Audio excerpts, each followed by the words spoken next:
Un saludo para nuestros hermanos de Templo Belén, nuestra casa de pan. Es un gusto poder estar con ustedes de nuevo en este espacio que el Señor nos permite tener para que podamos compartir acerca de sus bondades, sus maravillas, para orar los unos por los otros y sobre todo para que alrededor de la palabra nos sentemos a meditar, pensar, tomar desafíos, ser confrontados, arrepentirnos si es necesario. Pero ante todo, crecer y madurar, dándole honra y gloria a Dios y tratando de hacer lo posible por bendecir a otros. ¿Hay alguna situación que te perturba, algún problema, alguna necesidad? Creemos en un Dios maravilloso. Vamos a orar con agradecimiento, pero también pidiéndole que nos ayude a ser mejores.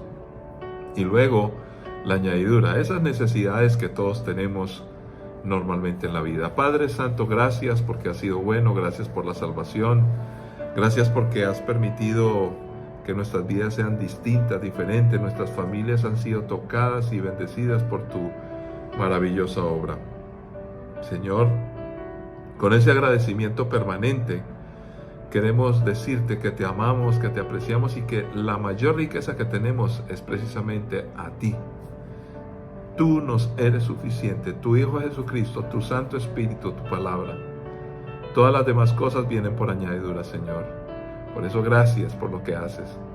Pero ahora te pedimos que nos ayudes a enfocarnos especialmente en nuestra mayordomía, cómo administramos la vida, cómo recibimos de ti, cómo aceptamos la responsabilidad que tenemos de orientar a nuestra familia, de tener dominio propio, de ser buenos modelos, oh Dios, de interceder y ante todo de predicar tu palabra para que todo el mundo te pueda conocer, oh Dios, a través de Jesucristo. Que tu palabra sea un bastión, sea la fortaleza en nuestra vida, que caminemos bajo la dirección de tu Santo Espíritu.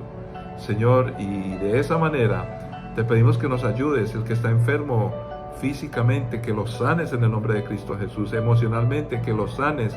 A veces nuestra vida está rota en pedazos, Señor, la puedes recomponer, oh Dios. Si hay problemas de corte económico, Señor, tú nos das sabiduría para administrar nuestras riquezas, pocas o muchas. Esa es la verdadera bendición que podemos administrar, y con la sabiduría de tu Santo Espíritu todo cambia. Cualquier otra necesidad, Padre, gracias. Si espiritualmente tenemos problemas, pues confróntanos y ayúdanos a entender para pedir perdón y recibir fortaleza y tener cambios. Pedimos por cada necesidad. Todo lo ponemos delante de ti, en el nombre de Cristo Jesús. Amén. Muy bien, y en nuestra acostumbrada oración misionera, queremos orar por algunas situaciones que normalmente se dan en la vida de los obreros transculturales. Justo estoy transmitiendo desde Paraguay y quiero, ante las noticias difíciles que tienen que afrontar, porque la vida continúa para todos los que están en misión, quiero que oremos por aquellas familias o aquellos países que han perdido a algunos de los misioneros por causa de una enfermedad, como es el caso que precisamente hoy me enteré. Un joven misionero se enfermó y falleció por causa de una enfermedad difícil, complicada. Quedó su esposa y sus hijos. Gracias a Dios, las pérdidas en proporción no son muchas. Pero oremos por fortaleza para nuestros obreros y para las familias que quedan en casa, para la familia de los compañeros que están en distintos países, porque no es fácil afrontar una pérdida. Y además oremos porque aunque son obreros transculturales y les servimos al Señor, no estamos libres de las dificultades que afrontan los seres humanos. La diferencia es que como se está lejos de la familia, lejos de la iglesia local, lejos de una cultura, de unas costumbres, pues a veces es más complejo sobrellevar esa carga. Pero con la ayuda de Dios, la intercesión nuestra, las cosas pueden ser diferentes. Padre, oramos y clamamos en nuestra acostumbrada oración misionera, Señor, para que te glorifiques en medio de las familias de nuestros misioneros. Muchos de ellos están pasando por dificultades, como es normal en la vida. En el caso de esta familia, Señor, la pérdida de un padre, de un esposo, Señor, glorifícate. Los compañeros en Argentina, Señor amado, nosotros los que conocemos a este grupo de obreros transculturales, Señor, pedimos y clamamos para que fortalezcas la esposa, los hijos, la familia de la iglesia allá en Argentina, Señor. aquellos que recibieron la bendición en el país donde estaban ministrando, Señor. Padre, glorifícate.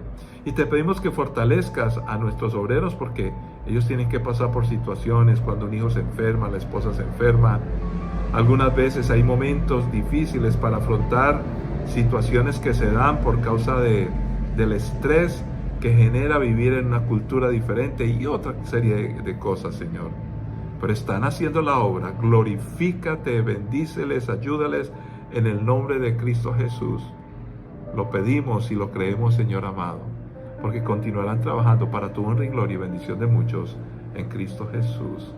Amén. Muy bien, ahora queremos ir a la palabra del Señor, una palabra pertinente. Precisamente en estos días he querido, por muchos medios y en muchos escenarios, compartir la necesidad de recuperar algunas costumbres que a veces percibo. Podría estar equivocado, ojalá que lo estuviera. Pero los creyentes de esta época hemos perdido ese énfasis fuerte de predicar el evangelio momento tras momento. Yo mismo he hecho reflexiones en la vida nuestra, en la vida de nuestros creyentes, que a veces estamos preocupados por tantas cosas que pasan y pedimos, y claro que nuestro Padre contesta.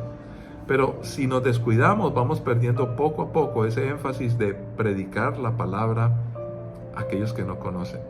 Por ejemplo, hagamos el ejercicio en este momento. Esta semana pasada o en 15 días últimos, ¿a cuántas personas le hablaste de Cristo Jesús?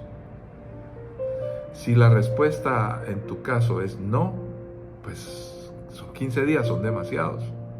¿Cuántas veces nos preguntamos eso? Y tenemos que responder, no estamos predicando según la urgencia. En estos días que compartía precisamente, alguien está esperando que tú y yo le hablemos. No podemos dejar esperando a esa persona. Necesitan escuchar. Pero bueno, si cumplimos con eso que ya hemos predicado acerca de esto, ¿qué dice la Biblia? Ahora, ¿qué sigue cuando una persona acepta a Cristo? En algunos casos no le conocemos y no podemos volver a escuchar o hablar con ellos porque son personas que nos encontramos. Me ha pasado últimos días, me he estado viajando y a personas que me encuentro trato de compartirles el mensaje de nuestro Señor Jesucristo. Sin embargo, algunos de ellos no los veré más. Pero ¿qué podríamos dejarle? O si le seguimos viendo, ¿cómo empezamos un proceso del discipulado para facilitarles la oportunidad de conocer al Señor y conocerlo más y más cada día para que entren en un proceso de su vida cristiana de madurez lo más fuerte posible? Yo creo que hay cosas que se pueden hacer. Vamos a hablar de eso. Vamos a ver qué nos dice la Biblia en la primera carta de Juan, capítulo 5, versículos 13 al 15. Dice así la palabra del Señor. Estas cosas os he escrito a vosotros que creéis en el nombre del Hijo de Dios, para que sepáis que tenéis vida eterna y para que creáis en el nombre del Hijo de Dios. Y esta es la confianza que tenemos en Él, que si pedimos alguna cosa conforme a su voluntad, Él nos oye. Y si sabemos que Él nos oye en cualquiera cosa que pidamos, sabemos que tenemos las peticiones que le hayamos hecho. Padre, es tu palabra que como siempre con suma urgencia necesitamos. Ayúdanos y guíanos para poderla compartir de la mejor manera. En Cristo Jesús. Amén. Muy bien. He aquí una de las cosas más importantes que debemos enseñarle a aquellos que están comenzando en la vida cristiana. Si es el caso tuyo, pues recibe el consejo. Si tú eres cristiano, mira, aquí te dejo esta herramienta para que las personas que están siendo evangelizadas o que reconoces, ya sea que tú le hablaste u otro, y te das cuenta que están empezando la vida cristiana, pues es muy importante esos primeros días, como un bebé cuando nace, las primeras horas, el primer día, el segundo, el tercer día, son mucho más importantes. Y hablando de un proceso de madurez de las personas, los primeros 7 años se determinan muchas cosas en la vida de alguien. Su seguridad, su inseguridad, en fin, emocionalmente, su predisposición a estudiar o no.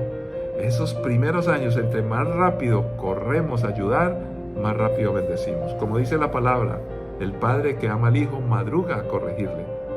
Entonces, ¿qué le podemos enseñar a las personas inmediatamente aceptan a Jesucristo? Pues este es un consejo y ojalá que lo aprendas y lo puedas compartir con muchos, o precisamente decirle, mira, observa este video en YouTube o en Facebook donde se está compartiendo qué se debe hacer. Uno de estos casos, ya hemos hablado acerca de evangelizar y compartir la palabra. Supongamos que la persona aceptó a Cristo. Es muy importante afirmarle para que la Biblia sea su texto de cabecera. Pero ¿cómo vamos a implementar esa costumbre y qué le vamos a enseñar en un principio? Pues comencemos por acá, de manera breve, para que tú lo puedas repasar, y si puedes escribirlo, compartirlo, pues bienvenido sea, porque ayudará a muchos. Este texto, finalizando el libro de Juan, precisamente, de la primera carta universal de Juan, la primera carta no es el Evangelio, pero la primera carta universal de Juan fue escrita por precisamente el apóstol Juan. Y Juan está diciendo, esto lo que yo escribí, se lo escribí a ustedes que creen, o sea, personas que ya creen en el Hijo de Dios.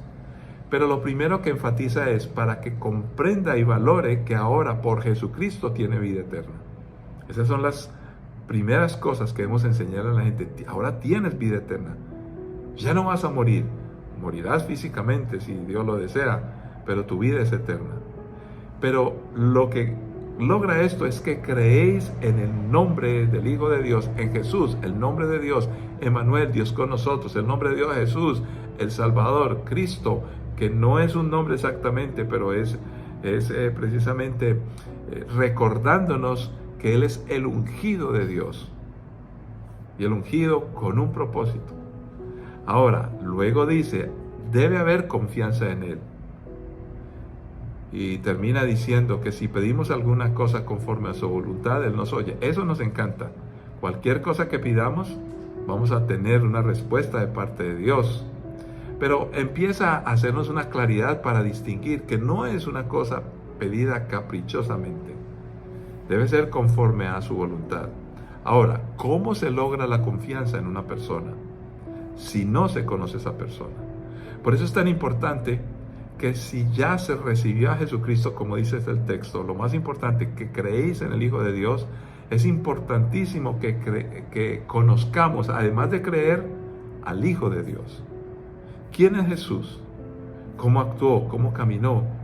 Todos, por lo menos en contexto de Colombia, hemos escuchado desde cualquier religión, en el colegio, en muchas partes o en la tradición, más o menos la historia de Jesús, pero déjeme decirle, ha sido deformada porque es de la tradición, no de la Biblia.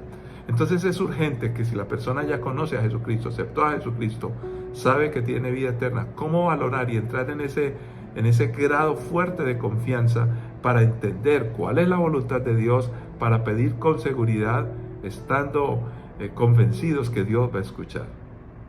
Pero para eso se necesita una relación fuerte con el Señor Jesucristo. Entonces, por supuesto que hay que saber cómo orar y cómo pedir.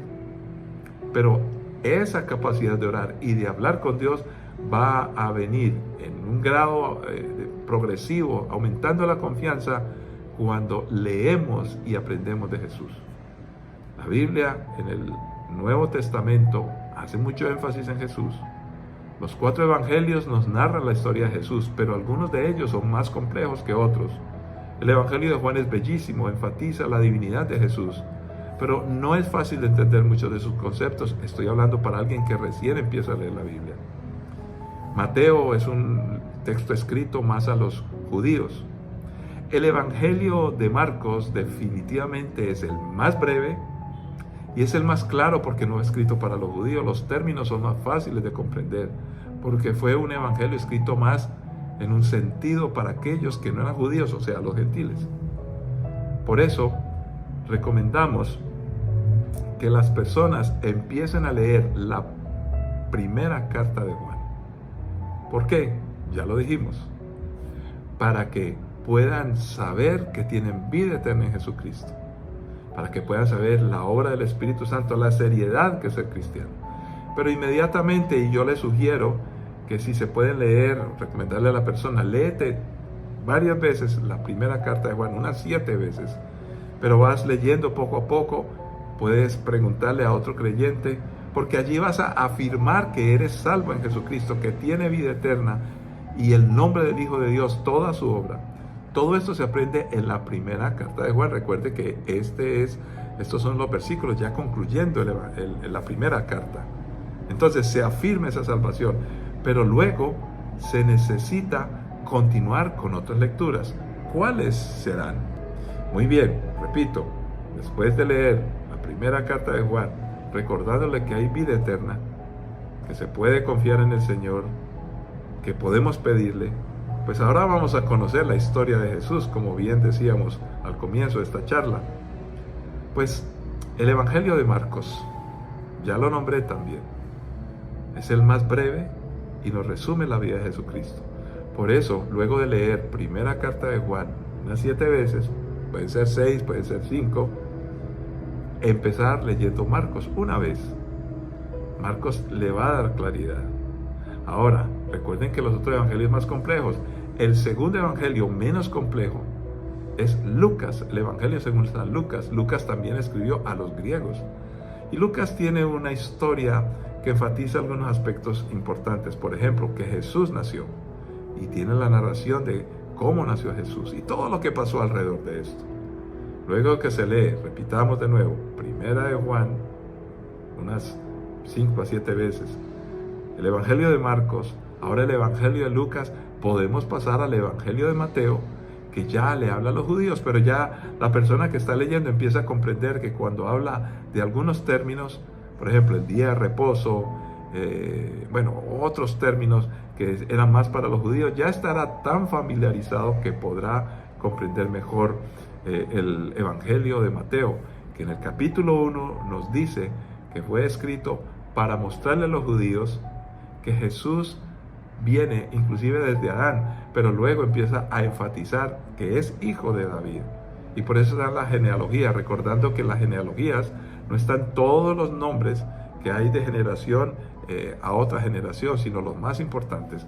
Pero en fin, allí está todo demostrando que Jesús viene de los judíos.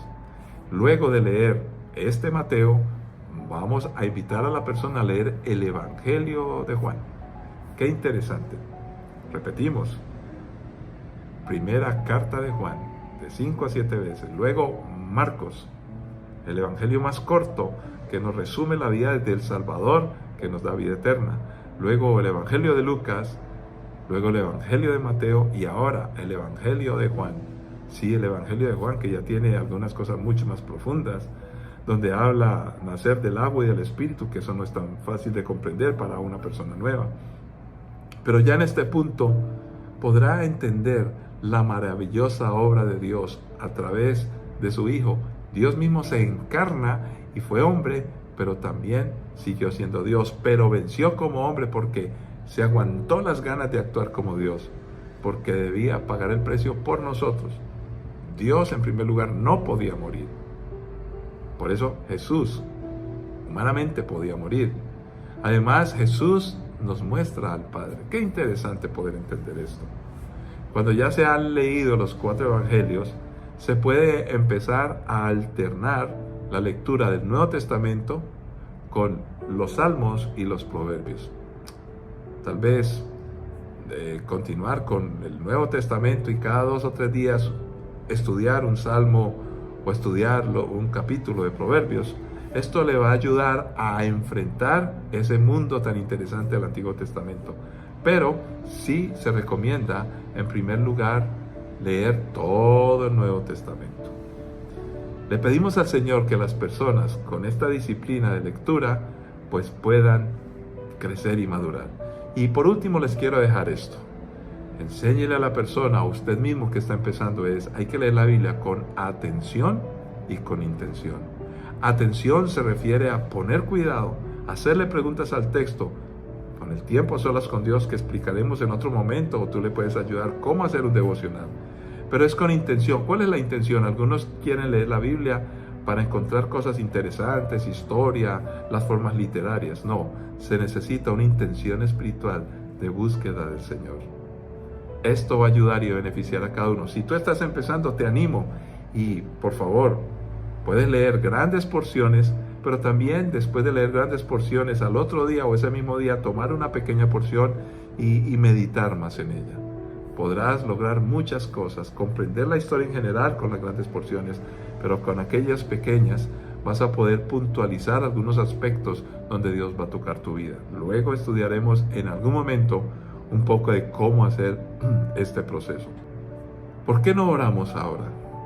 Le decimos: Dios, quiero conocerte, o quiero ayudarle a otro a que te conozca más a través de la palabra. Padre que estás en los cielos, gracias porque en el caso nuestro ya hemos conocido a Jesucristo, hemos leído la palabra, poco a poco lo vamos entendiendo mejor. Pero queremos facilitar, entre tantas formas de leer la Biblia, una ordenada, que sea sistemática y que le pueda permitir leer todo el texto de una manera más fácil hasta ir encontrando historias o pasajes más complejos. Señor, lo más importante te pedimos es que el poder de tu Santo Espíritu, la dirección tuya, oh Dios, esté presente y que nosotros responsablemente ayudemos a aquellos que están empezando a caminar con ellos, explicándoles, ayudándoles, Señor, en el nombre de Cristo Jesús. Señor, tal vez hay algunos que están empezando a leer la Biblia. Te pedimos que les dé sabiduría y que puedan encontrar en otros creyentes un apoyo fuerte para que puedan dialogar, sentarse a mirar qué dice el texto, cómo nos confronta y cómo nos ayuda a ser mejores. Ante todo te pedimos, Señor, que valoremos tu palabra para entender que Jesucristo es nuestro Salvador, que tenemos vida eterna, que hay una confianza y que le podemos pedir entendiendo cuál es su voluntad. Pero para saber esto debemos conocer la historia de Jesús para entrar en confianza, y la historia de Jesús para que cuando leamos los evangelios lo que Él dijo podamos entender cuál es su voluntad y entonces orar de buena manera. Ayúdanos a fortalecernos, a caminar juntos una vez más, Señor, de generación en generación, que nuestros hijos lo aprendan. ¿Para qué? Para darte honra y gloria y para que podamos ser bendición a otros. En el nombre de Cristo Jesús lo pedimos y lo creemos, oh Dios. Amén. Que la paz y la gracia de nuestro Señor Jesucristo les acompañe. Dios les bendiga y nos encontraremos en una próxima ocasión.